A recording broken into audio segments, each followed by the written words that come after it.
Wedding Photography Business Outlook 2023. Kalau dari slide-nya, saya nggak banyak slide, tapi insya Allah malam hari ini kita bahas agak padat ya teman-teman ya.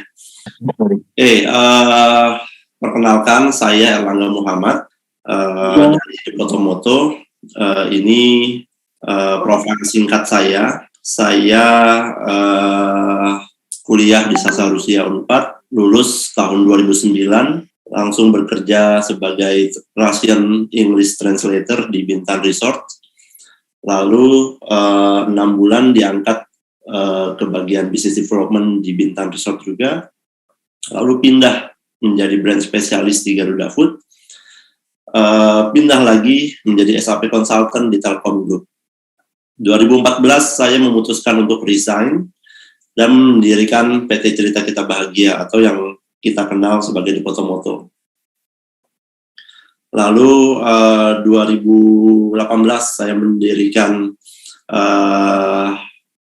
PT Rantai Sinergi Logistik, itu usaha logistik yang ada di Jabodetabek dan Bandung. Lalu tahun 2022 saya mendirikan PT Media Citra Politika. Itu bergerak di bidang konsultan komunikasi politik. Kenapa pembukaannya saya buka dengan menceritakan background saya? Karena mau nggak mau, suka nggak suka, yang namanya berbisnis atau seorang pengusaha akan menjalankan bisnisnya based on background dia masing-masing. Ketika dia jago IT, dia akan memanfaatkan kemampuannya. Ketika dia mempunyai networking yang bagus, networking itu juga akan bekerja dengan baik untuk perusahaan. Seperti itu kira-kira. Oke. Saya mau bahas dalam berbisnis itu, saya selalu menerapkan 3 stage ini, 3 tahapan ini. Riset pasar, strategi, dan evaluasi. Nah, kebanyakan dari kita ketika berbisnis atau menjalankan usaha hanya sekedar menjalankan tapi dia tidak melakukan riset pasar. Hanya sekedar menjalankan tapi dia tidak berstrategi. Hanya sekedar menjalankan tapi dia tidak melakukan evaluasi sama sekali. Nah, inilah yang akhirnya ngebuat kita hanya sebagai pedagang, bukan pengusaha. Saya membedakan ya. Saya membedakan antara pedagang dan pengusaha. Kalau pedagang, produk kita laku dan kita mengambil margin, itu cukup. Tidak diperlukan sistem yang jelimet, tidak diperlukan value dari brand yang jelimet, asal mendapatkan margin, asal kuantitinya tercapai, selesai, gitu. Dan nggak salah. Tapi karena kita saat ini konteksnya kita bicara berbisnis, maka saya akan menekankan kepada bagaimana sih sebaiknya sebelum kita melakukan action dalam berbisnis itu, apa yang harus dilakukan. Saya terbiasa melakukan 3 hal ini, riset pasar, strategi, dan evaluasi. Coba next, Mas Novel. Oke, riset pasar. Persoalan pasar saat ini adalah ada dua poin persoalan besar yang ada di pasar wedding fotografi bisnis yang ada di Indonesia. Kondisi pasar yang jenuh akibat dibanjiri produk yang sama sehingga persaingan ini menjadi tidak sehat. Kadang kita percaya diri nih, nyebut, oh foto kita atau produk kita itu sudah bagus kok, sudah berbeda kok, gitu. Atau, oh produk kita lebih bagus dari produk sebelah, gitu. Tapi kan itu di mata kita, bukan di mata pasar. Pasar itu, ketika kondisi pasar yang jenuh, kita itu perlu membuat membuat nilai-nilai yang pasar tuh bisa merasakan langsung. Akhirnya ketika misalnya ada calon pengantin, dia nyari vendor fotografi melalui hashtag Instagram misalnya, wedding fotografi Surabaya misalkan, pakai hashtag, muncul berbagai vendor atau berbagai foto yang menggunakan hashtag wedding Surabaya, wedding fotografi Surabaya. Nah, kalau misalkan dilihat, itu relatif sama. Nah, bagaimana caranya membuat berbeda? Ada beberapa cara. Yang paling orang umum lakukan adalah dengan cara tone misalkan. Oh, tone vendor A khas nih, tone-nya begini gitu. Dan biasanya kalau tone, setahun 2 tahun banyak yang ngikutin. Karena biasanya pemula, pebisnis wedding fotografi pemula itu dia menargetkan nih, kira-kira vendor mana yang bagus, lalu ditiru tone-nya misalkan. Nah, kalau sudah banyak yang niru, lalu mau apa lagi? Nah, apakah sekarang tone bisa dikatakan menjadi pembeda? Bisa, tapi tidak lama biasanya. Coba Mas Noval, kalau tone 3 tahun lalu kira-kira yang seperti apa? Kayaknya kalau 3 tahun lalu mungkin clean gitu ya. Lebih ke warm gitu kali ya Mas, coklat gitu, gelap. Film look kan ya? Ya, film look gitu, sinematik itulah. Oke. Kalau saya bicara 5 tahun lalu. 5 tahun lalu berubah lagi tuh. Berubah lagi kan? Ya, berubah lagi, cepet sih kalau emang masalah tone untuk foto ya. Gitu. Artinya berarti begini. Artinya tone memang bisa dikatakan sebagai pembeda, tapi tidak mutlak. Ya. Gitu. Karena produk kita foto. Kalau fotonya terus berubah, apa yang membedakan kita dengan yang lain gitu? 5 tahun lagi tahu-tahu tone-nya lebih ke biru, masa kita mau ikut biru lagi? Enggak. Gitu ya. Oke, itu kalau kita bicara saturated market. Lalu new behavior nih, poin kedua. New behavior sekarang ini di seluruh sektor ya, nggak cuma wedding fotografi.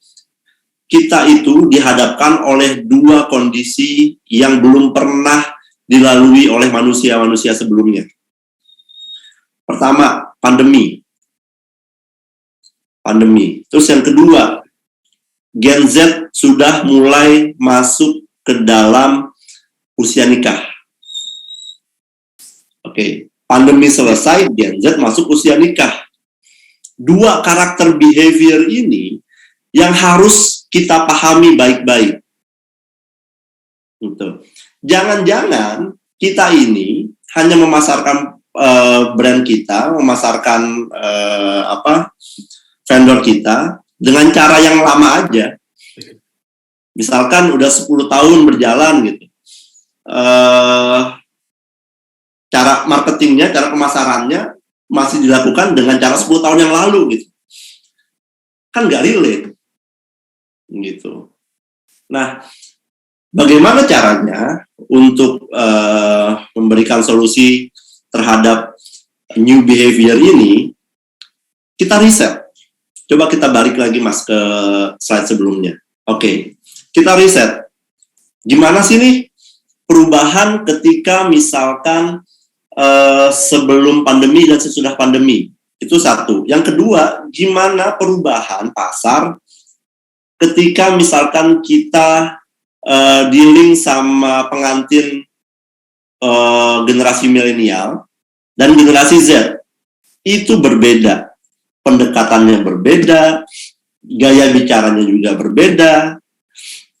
Nanti kita bahas lebih mendalam. Salah satu variabel riset adalah dengan tidak berpatokan terhadap asumsi. Jadi kita bisa melakukan riset sendiri, memang kita bisa melakukan riset sendiri. Tapi kita juga harus mencari second atau third opinion bahkan yang mempunyai kapabilitas terpercaya lah. Ini saya sudah melakukan riset, tapi saya juga melakukan perbandingan riset. Apakah riset saya sama dengan riset luar atau riset lainnya? Dan ternyata sama. Saya mendapatkan dari surveymonkey.com. Ada 3 poin yang mereka highlight dari SurveyMonkey. Poin pertama adalah Gen Z sekarang itu lebih menyukai brand yang affordable, yang terjangkau, dengan kualitas yang bagus. Kalau misalkan teman-teman ada yang sudah 10 tahun atau pernah mengalami masa-masa jualan di masa generasi milenial gitu ya. Generasi milenial ini beda. Dia berani bayar mahal, berani bayar foto 100 jutaan gitu ya. Yang penting gue pakai brand A loh gitu. Ngerti nggak? Kebayang nggak maksud saya, Mas Noval? Kebayang ya? Ya. Kalau sekarang nama besar sudah bukan nama besar, produk itu sudah bukan lagi ada di posisi pertama bagi generasi Z.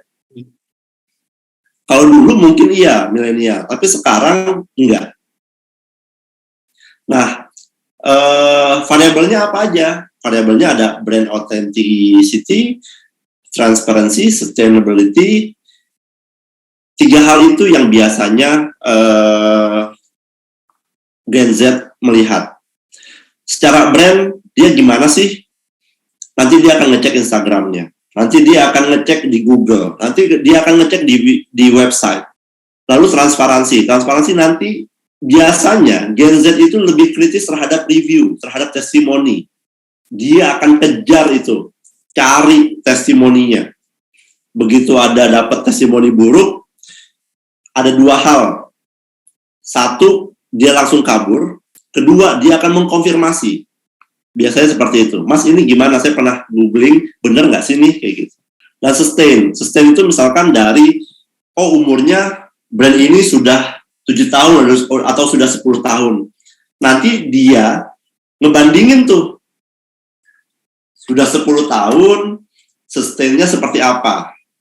Kalau udah 10 tahun, tapi dilihat perkembangan foto atau produknya nggak signifikan, dia bisa pindah ke vendor lain. Dia akan scrolling sampai bawah kayak gitu. Dia lebih suka transparansi. Dia lebih suka yang bawahnya jelek, atasnya bagus gitu. Artinya mereka melihat transparan. Wah, brand ini ada perkembangan loh selama sekian tahun gitu. Gen Z lebih suka hal itu. Poin yang kedua, sosial media. Kalau dulu milenial itu lebih ke website ya, Mas Noval ya. Ya. Website dulu, baru sosial media. Sekarang kebalik, sosmed dulu, baru dilempar ke website. Ya. Nah, pertanyaannya adalah seberapa kuat sosial media kita? Seberapa sering update sosial media kita?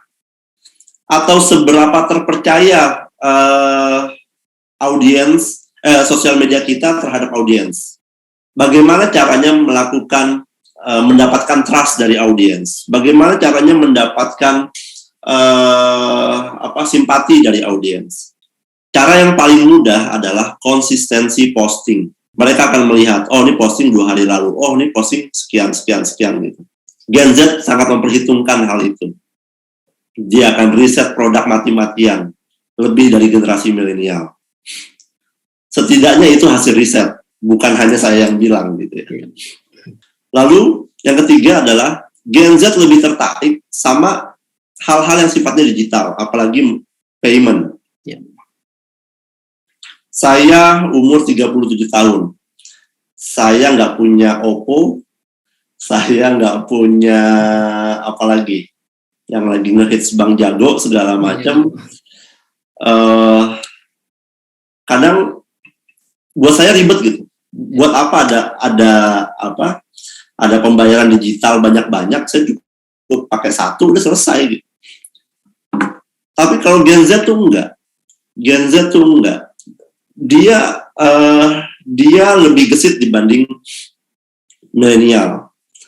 Nah, artinya kalau kayak begini, poin utamanya adalah mereka suka apa? Suka simplicity, suka yang hal-hal yang ringkas gitu.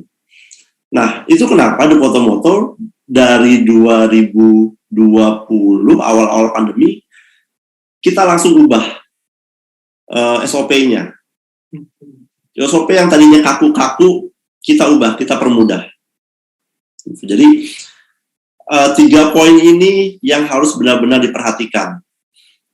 Pertanyaannya adalah, sebelumnya kita kepikiran nggak sih menghadapi Gen Z ini dengan cara yang berbeda nggak sih kita menghadapinya, atau caranya sama aja? Atau sosial media kita gimana sih kita menanganinya, atau sekedar posting aja, bahasanya nggak dirubah, atau kontennya juga sama aja, atau poin yang ketiga, SOP-nya semua kita sama sekali tidak melakukan perubahan-perubahan yang mempersingkat. Poin pertama itu dulu. Kita harus bisa mencari solusi dari 3 poin ini. Karena 3 poin ini adalah dasar untuk menghadapi calon customer atau leads yang datang kepada kita. Oke, lagi-lagi ini soal riset, lagi-lagi ini soal data. Bukan soal asumsi ya. Yang garis hijau ini adalah total responden. Total responden itu ada yang umur 40, ada yang umur umum 30, ya, Mas, ya? Ada yang umur 35 ke atas gitu ya. Yang biru ini adalah respondennya Gen Z. Ada perbedaan ya di sini ya. Nah, kita bahas yang poin yang pertama, quality of product or service gitu ya. Nah, ternyata Gen Z ini menurun kalau soal kepekaan terhadap quality product atau service. Gitu. Kita lihat poin kedua, yang naik apa? Affordable gitu ya. Customer service so-so lah, selisih cuma 1%. Yeah. Purchasing experience, yang tadi saya bilang, simplicity, dia naik, berbeda dengan generasi sebelumnya. Yang signifikan adalah brand authenticity. Nah, sampai sini, kalau udah ngomongin brand, artinya nggak ada alasan lagi buat kita untuk tidak mengembangkan sebuah brand, untuk tidak melakukan diferensiasi terhadap brand, atau untuk tidak meningkatkan value terhadap brand. Karena ini rentangnya jauh banget. Lalu sustainability juga lumayan jauh. Brand transparency yang tadi saya bilang, rekam jejak brandnya, review segala macam, itu juga jauh. Nah, kita fokus aja sama hal-hal yang jauh nih, affordable, brand authenticity, sama transparency. Fokus 3 hal itu aja kita perbaiki di brand kita. Artinya, kalau kita main di kelas atas, jadilah kelas atas yang customer bisa menjangkaunya tanpa harus menggerutu. Maksudnya begini, ketika dia mengeluarkan uang ratusan juta misalkan, atau puluhan juta untuk sebuah wedding photographer, dia nggak akan lagi bilang, mas bonusin ini dong gitu. Permintaan bonus itu kan sebagai bentuk apa ya, ketidakrelaan. Dia sudah mengeluarkan uang sebegitu banyak, tapi sebenarnya pengharapan dia tuh berbeda gitu. Nah, bagaimana caranya kalau kita bermain di kelas atas, ketika kita memberikan harga yang mahal, tapi dia oke, saya transfer, oke, ini bukti transfernya gitu. Secepat itu biasanya kalau kelas-kelas atas. Ngasih solusinya gimana? Dengan customer service yang baik, dengan brand yang baik, value brand yang baik, dan transparansi yang baik. Lalu misalkan kita main di kelas menengah nih. Nah, kelas menengah ini seru nih kalau kita ngomongin kelas menengah. Range-nya tuh lebar. Di Indonesia range yang kita sebut kelas menengah tuh lebar. Ada menengah bawah, kelas menengah, terus menengah atas. Menengah atasnya juga ada B plus sama A, gitu. Range-nya sangat-sangat luas. Nah, yang jadi pertanyaan, apakah kita rela, misalkan, ketika misalkan kita sudah mendeklar brand kita ada di B plus misalkan, terus akhirnya karena dapur nggak ngebul, kita rela nih nurunin harga atau ngasih diskon sampai kelas C plus atau B minus gitu. Nah, kalau yang kayak gitu biasanya brand-brand seperti itu brand yang tidak percaya diri akan value brandnya tersebut. Nah, kalau kita ngomongin brand transparansi, kira-kira menurut Mas Noval gimana caranya membangun trust atau brand transparansi untuk generasi Z? Kalau menurut saya Mas, paling kita mungkin bisa ningkatin mungkin bikin website, terus punya CS yang atau admin yang profesional biar brand kita ini bisa dipercaya gitu. Oh, ini kita bayar segini, klien bayar segini, klien udah tanpa kita harus nunjukin portofolio kita, nunjukin Instagram kita, klien udah tahu nih, oh ya udah, oke deh, gue bayar segini gitu sih. Kalau menurut saya gitu sih, Mas. Oke, good. Salah satunya memang dari cara itu. Kita main di frontliner, gitu ya. Tapi ada satu cara yang bisa membuat leads itu percaya sama kita tanpa harus bersentuhan atau tanpa harus menghubungi frontliner. Itu dengan cara banyak-banyak memberikan testimoni dari klien-klien yang sudah kita tangani, proof, bukti gitu ya. Nah, saat ini iklan di foto-moto, konten segala macam itu ada proof, ada testimoninya. Jadi semenjak kita menghandle generasi Z, ada SOP tambahan sama tim lapangan. SOP tambahannya apa? Setiap selesai acara, tolong diwawancara si pengantinnya. Nah, itu yang nantinya akan menjadi bukti otentik kita. Itu kan kalau dilihat dari Instagram dari foto-moto, kalian bisa lihat di highlight itu ada kumpulan Instastory tentang testimoni pengantin. Nah, itu kita kumpulin banyak banget. Nah, itu nantinya akan menjadi pembuktian buat klien tanpa harus menghubungi CS terlebih dahulu. Gitu. Itu cara yang paling umum ya, seperti itu ya. Nah, strategi. Setelah kita riset, kita melakukan strategi dulu nih, jangan langsung aksi dulu. Biasakan kita mundur satu langkah untuk mengatur strategi. Mau strategi seperti apa yang akan kita pilih? Kalau saran saya, pilih strategi yang paling sesuai dengan kapabilitas tim. Misal, tim saya kekuatannya ABC. Atau kita nggak bicara tim, kita bicara masing-masing personal gitu ya. Saya kuatnya di komunikasi nih. Saya percaya diri untuk bicara di depan umum. Tapi saya nggak bisa marketing. Nah, kapabilitas ini yang harus digali dari masing-masing kita semua. Jangan-jangan kita ini melakukan aksi tanpa tahu kapabilitas kita atau tim itu apa. Yang kita jalankan jangan-jangan itu cuma sekedar ya udah si B melakukan ini kok, si C melakukan ini kok, ya udah gue lakuin juga deh. Jangan-jangan kayak gitu, padahal kapabilitas kita ini berbeda nih. Gitu. Contoh kayak misalkan vendor A sama vendor B. Vendor B dia kuat di tone misalkan. Dia kuat di dana misalkan. Jadi karena dia kuat pendanaan, dia ada investor, dia bisa ikut seluruh seluruh pameran, gitu ya. Nah, sementara vendor A, dia tidak punya financial support, tidak punya pendanaan, tapi dia punya waktu luang, tapi dia bisa percaya diri ngomong depan kamera. Itu kan nilai plus sebenarnya. Kenapa nggak bikin konten yang relate sama sama kondisi pasar? Gitu. Jadi nggak melulu harus soal pendanaan, nggak melulu harus soal produk. Kapabilitas itu bisa datang dari kemampuan interpersonal kita.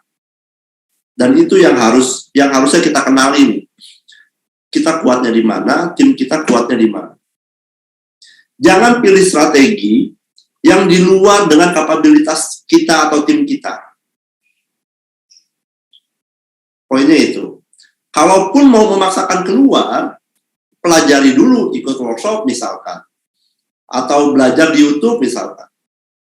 Kayak gitu. Karena kalau kita memaksakan diri memilih strategi yang kapabilitasnya tidak sesuai dengan diri kita, itu kita cuma buang-buang uang, buang-buang waktu, buang-buang tenaga.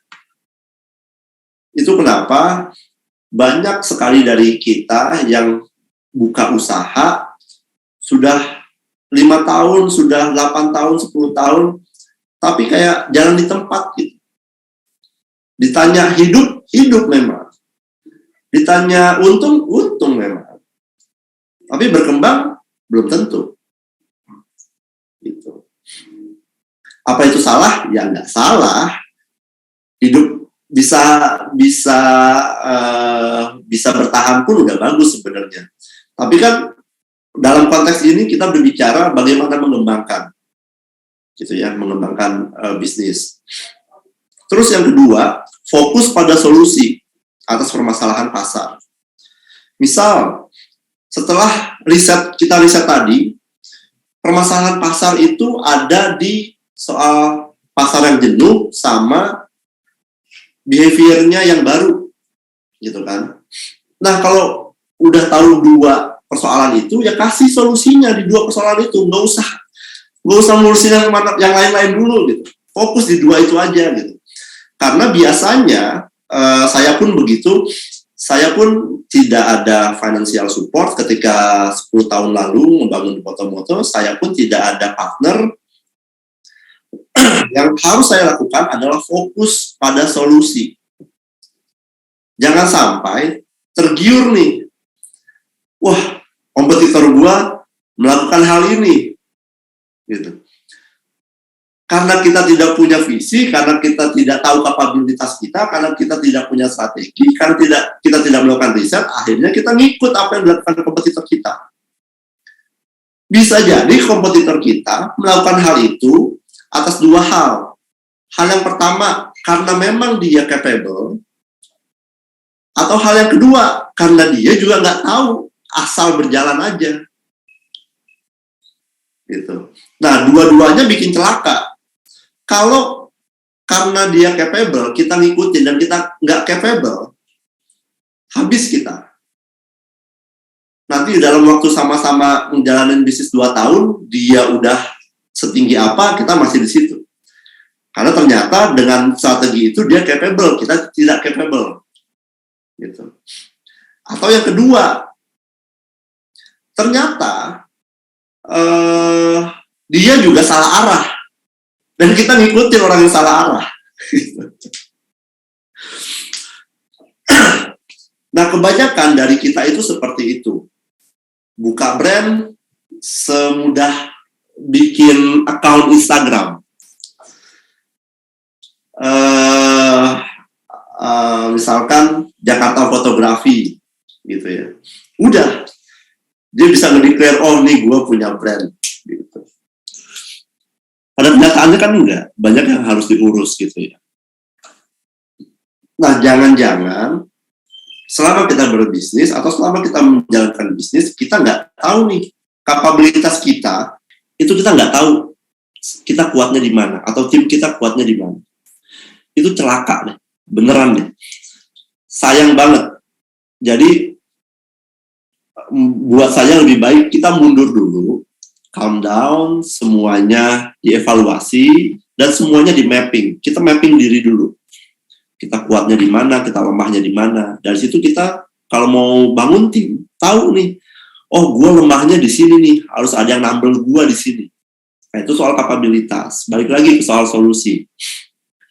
Jangan-jangan produk yang kita tawarkan atau service yang kita tawarkan itu tidak menyelesaikan solusi atau itu tidak menyelesaikan permasalahan yang ada di pasar. Jangan-jangan seperti itu. Itu kenapa di Potomoto dari tahun 2017 ada item yang namanya wedding consultant. Gitu. Jadi kalau item wedding fotografi biasanya apa sih? Satu fotografer, satu videografer, satu album berapa halaman, satu bla bla bla bla bla bla gitu ya. Kalau di Potomoto ada yang namanya wedding consultant. Karena apa? Karena riset. Risetnya apa? Hasil risetnya? Hasil risetnya adalah kita itu wedding vendor berhadapan dengan orang yang sedang mengalami tingkat stres yang berat. Apalagi kalau udah main di kelas atas ya. Biasanya mereka wanita karir atau businessman gitu ya. Dia ngurusin bisnisnya juga, ngurusin karirnya juga. Terus ada persoalan keluarga, ada persoalan dengan pasangannya. Di sisi lain dia harus menyiapkan acaranya gitu. Itu kan stressful ya. Nah, The Potomoto menyiapkan poin, ada frontliner, tugasnya cuma mendengar dan memberikan solusi. Gitu. Dengerin, ajak curhat, gitu. Ada item itu, dan item itu powerful. Itu kan artinya The Potomoto mencoba menjawab persoalan yang ada di pasar, gitu kan. Oke. Nah, selanjutnya setelah riset, lalu berstrategi, lalu evaluasi. Leads. Ketika kita sudah riset, hasil riset itu kita terapkan sebagai strategi untuk aksi setahun misalkan ke depan. Setelah 1 tahun ke depan, kita evaluasi nih. Apakah efektif mendatangkan leads? Jadi ada 3 pertanyaan. Apakah efektif mendatangkan leads? Ingat ya, leads itu berbeda dengan sales. Leads itu ketika ada orang nanya price list, itu leads. Lalu yang kedua, sales. Apakah efektif meningkatkan sales? Meningkatkan penjualan. Nah, kita bahas mundur lagi ke yang pertama. Apakah efektif mendatangkan leads? Parameternya apa? Kita harus punya yang namanya data, yang namanya laporan. Per bulan, itu leads yang datang kira-kira berapa dalam 1 bulan.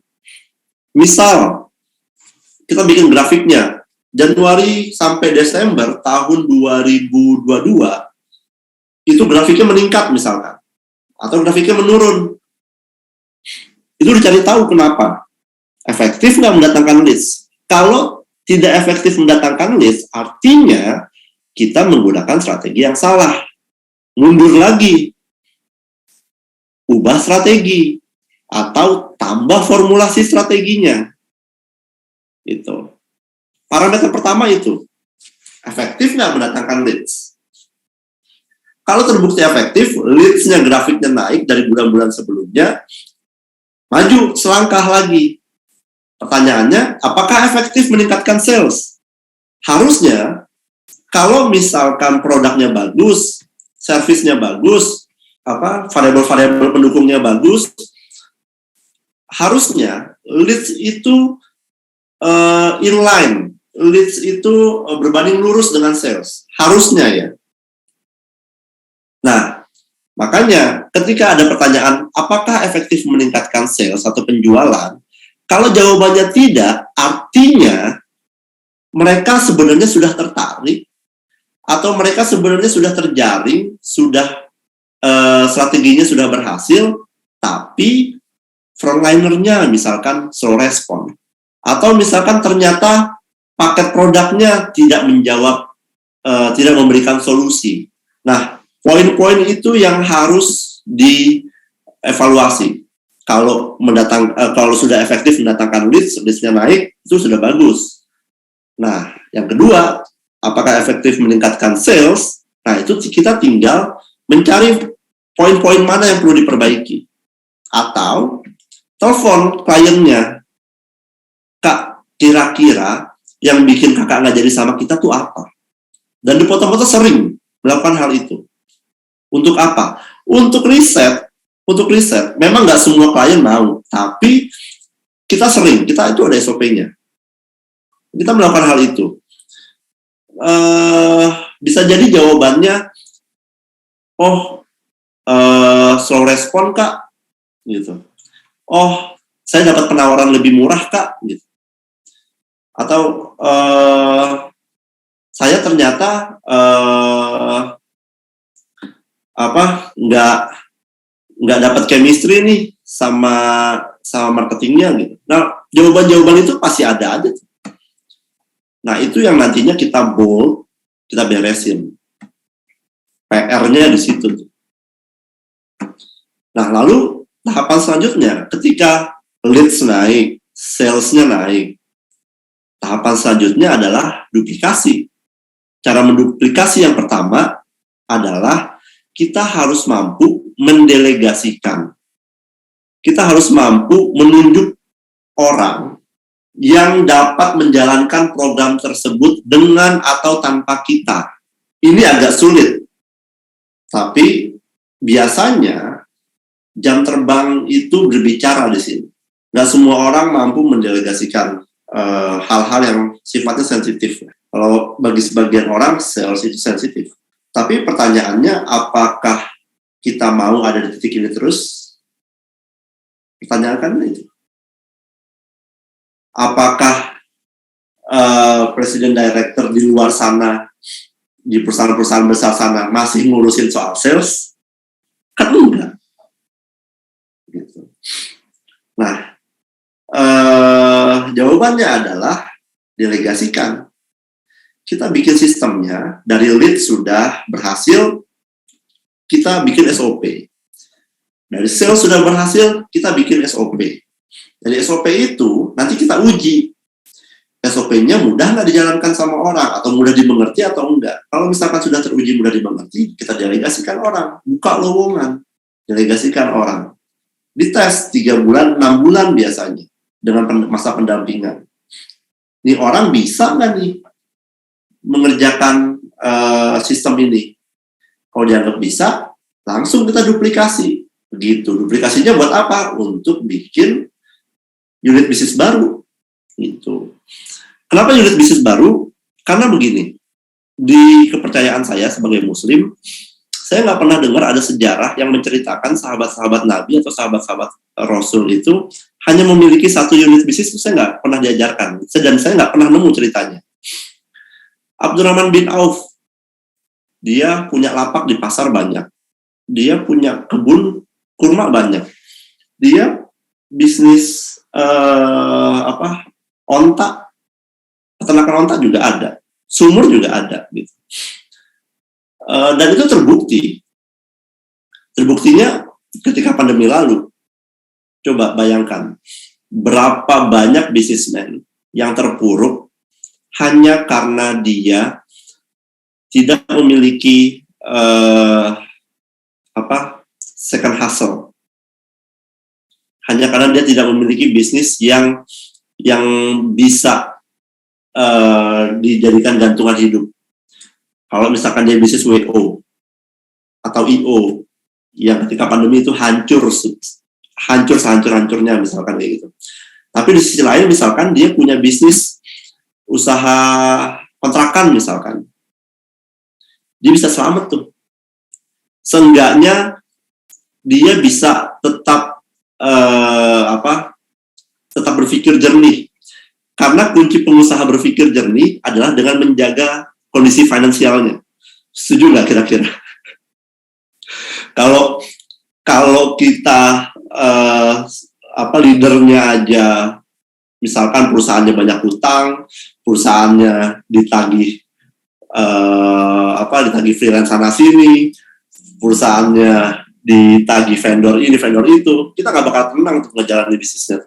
Nah, salah satu kuncinya adalah cash flow-nya dijaga. Salah satu menjaga cash flow adalah unit bisnisnya harus punya lebih dari satu. Duplikasi inilah yang diperlukan untuk menjawab hal-hal tersebut. Kayak begitu.